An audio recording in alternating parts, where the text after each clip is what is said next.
In this video, I want to kind of talk about, I guess, what it means to read prose and poetry through the lens of deconstruction. And what I mean by deconstruction,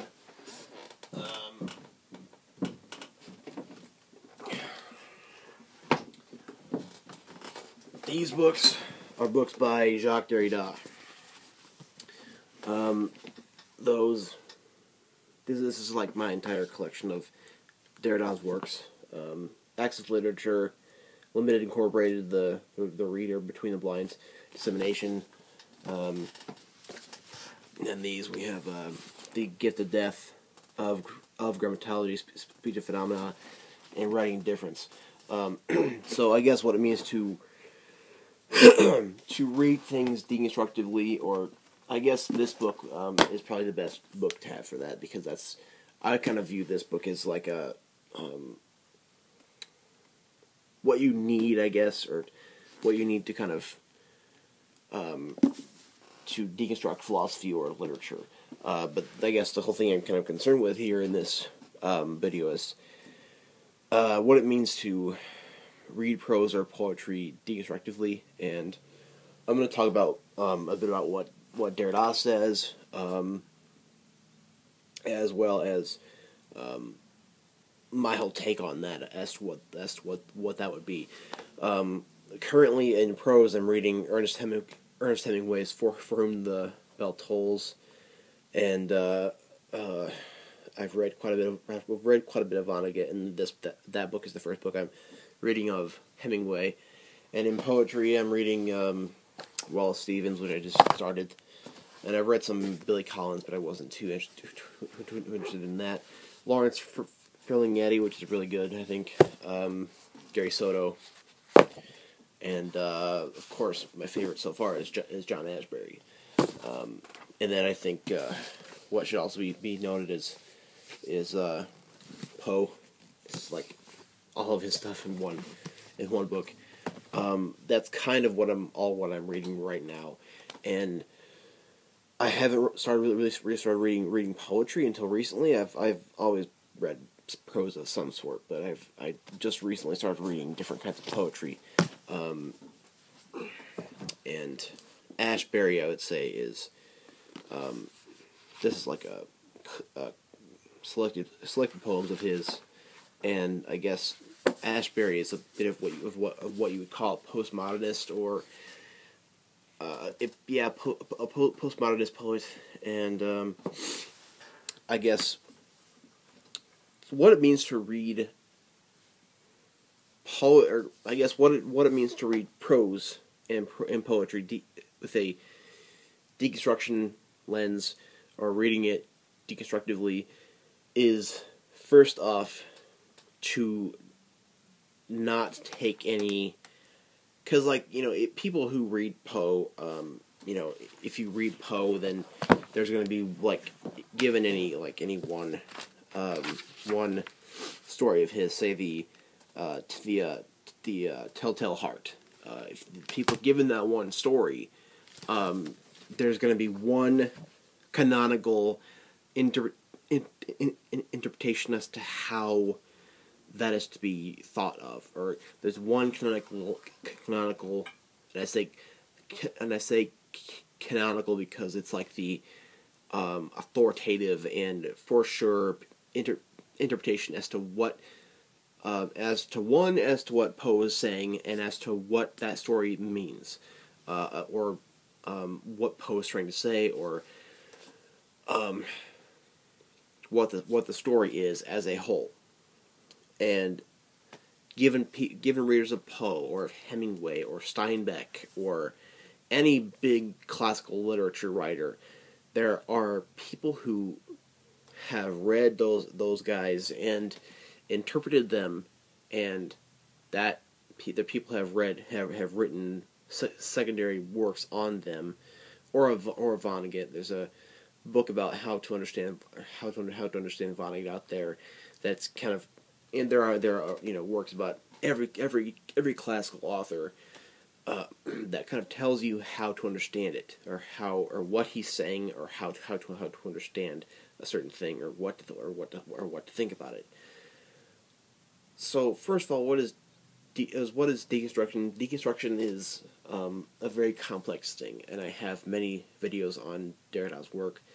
I kind of put it in a nutshell for the purpose of looking at it in the lens of reading poetry and prose, is that there's no one right thing. He kind of charges philosophy of most of Western philosophy with being logocentric, or having centered philosophy on one thing. Like a dualist in philosophy who argues dualism very, very staunchly. He is charged by Derrida as being logocentric because you are stating that existence or the world to be in a certain way, and that in your opinion it's not reconcilable to be any other possible way. And when you deconstruct something like dualism, you expose a trace of monism beneath it. It's almost as if you are.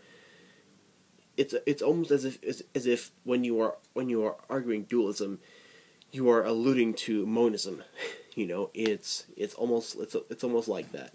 So what Derrida wants philosophy and even literature to be like is a difference, that they differ, and there's no one solidified meaning of the world or of any kind of philosophy, or no solidified truth or anything in the world, and that we just differ back and forth. Each position keeps being marginalized, and we have a difference between every single position on every single issue. You keep going back and forth in difference, and you defer as to time. You defer infinitely, and you delay having any meaning of the world, or of yourself or the world, so solidified. So that what that means for prose and poetry is that if you read Poe's story, the Telltale Heart, and you've read somebody else's canonical interpretation of that, and many other scholars of Poe have recognized this one person's interpretation as being canonical and authoritative, and thus right and true. If you're going to read Poe's stories, the Telltale Heart, through a deconstructive lens, you have to abandon all of that. So you have to recognize that there's no one right, true, canonical, or authoritative interpretation of any author ever. Given any one interpreter, or somebody who takes Poe's story, the pit and the pendulum, to mean a certain thing, you have to disregard them. You have to not think about that, and you have to read that what it is. And secondly, so first off, you have to not take any interpreter of any author to be true or meaningful or right, and that any person who interprets any author can be right, but there's no one right thing, or no one thing is right, or no one thing is meaningful or true. Secondly, many people read a author and try to think about what the author is trying to say, or what the author intended this to mean. Derrida famously in this book said both of these things. That one, we can't think of any work as being interpreted in any one correct way, or any one true way.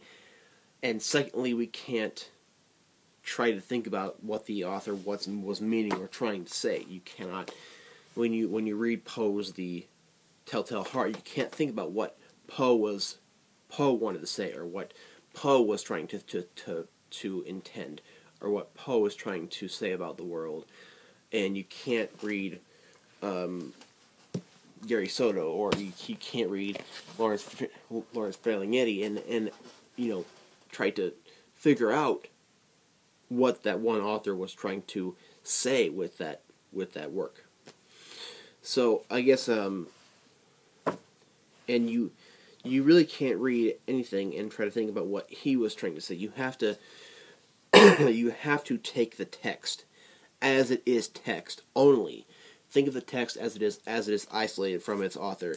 If you're going to read this book by Ashbery and you want to take one poem from this, let's say you want to read the poem "The Rivers and Mountains" by him. This poem, you need to take this poem and whatever text is of it, and not think about whose name is on the front of this book. You have to think about the text as it is text. Think about the possible meanings of the words and how they are stringed up into sentences, and think about the plethora of meanings that any one sentence could have, and thus the plethora of meanings that any one poem or piece of prose could have. And not think of any one of those meanings as being true or correct. Same thing with prose, because after you finish a novel, you will be thinking about it as what people try to think about what the author meant to say through any prose, or about what one